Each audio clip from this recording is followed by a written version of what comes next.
Nalito na. Nalito daw kalaban ni Uncle. Nalito na. Yes! Yes! Grandmaster. Papadali pa paturuan mo. Grandmaster versus Drunken Master. Yan ang ginagawa ko na. Nabulat lang ako na nag-invite sa akin. Sino mag-suspect ba? Hala! Kuya, saan natuto yan? Saan natuto? Manok.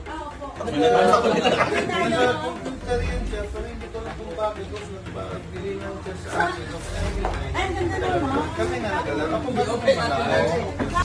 Naglalaro ka man. Yan naman technique ng mga mananalo na kasi kunwari hindi niya kunwari. Diversion lang yun. Dapat kung